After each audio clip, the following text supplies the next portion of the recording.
Epstein files are not showing everything. There are things far worse than these. एउटा नाम जसले संसारकै शक्तिशाली मान्छेहरूलाई असहज बनायो।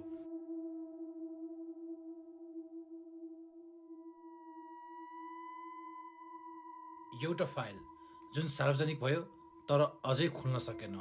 यो कुनै फिल्म होइन, यो वास्तविक कथा हो जेफ्री इप्स्टेन र इप्स्टेन फाइलको। जेफ्रे इप्स्टेन कुनै सामान्य व्यक्ति थिएनन्। उनी शिक्षकबाट अरबपतिहरूको साथी बने। राजनीतिज्ञ, उच्च पदस्थ अधिकारी र सेलिब्रिटीहरू सबैसँग इप्स्टेनको पहुँच थियो। पर्दा पछाडिको खेल अर्कै। उनीमाथि लाग्दै थियो बालबालिकामाथि यौन शोषण र तस्करको आरोप। सन् 2019मा इप्स्टेन पक्राउ पर्छन्।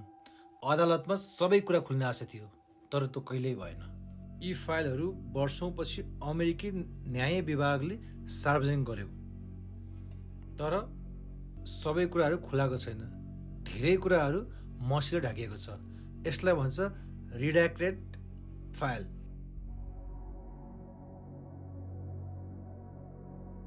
इप्स्टेन फाइल यो एउटा फाइल होइन, यो हजारौँ पेजहरूको सङ्ग्रह हो।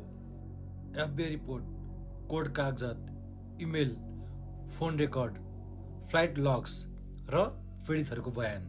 तर विडम्बना, खेल अर्कै छ। सबै कुरा खुलिएको छैन। धेरै कागजहरू मसीले ढाकिएको छ। सम्पूर्ण फाइलहरू वर्षौँपछि अमेरिकाको न्याय विभागले सार्वजनिक गर्यो।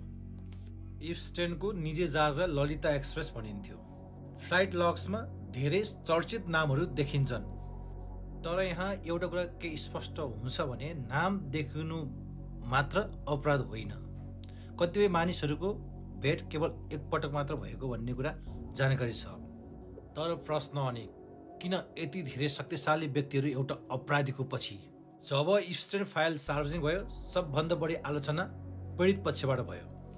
उनीहरू भन्छन् हाम्रो बयान अधुरो भयो, कतिपय प्रमाणहरू लुकाइयो, धेरै नामहरूलाई कालो बनाइयो, धेरै विवरणहरू हटाइयो। तर सरकार भन्छ सुरक्षाका लागि, पीडित भन्छ कसको सुरक्षाका लागि। तर विडम्बना, सन् 2019मै इप्स्टेन जेलमा मृत भेटिन्छन्। सरकार यसलाई आत्महत्या भन्छ, तर तथ्य हेर्दा क्यामेराहरू लुकाइएका थिए, गार्डहरू सुतेका थिए र नियमहरू तोडिएका थिए। इप्स्टेन जिउँदै भएको भए यति बेला धेरै नामहरू अदालतमा उभिन्थ्यो, तर इप्स्टेन मरे। उनीसँगै धेरै प्रश्नहरू गाडिए। अब हाम्रो कन्क्लुजनमा इप्स्टेन फाइलले सबैलाई दोषी करार गर्दैन, तर यसले एउटा गहिरो सत्य देखाउँछ। अब यो घटना इप्स्टेनको मात्र रहेन, एक सिस्टमको जहाँ सत्य पुरा खोल्न निकै समय लाग्नेछ। इप्स्टेन मर्यो, फाइलहरू अझै बन्द छ, तर सत्य अझै बाँकी छ। Thank you.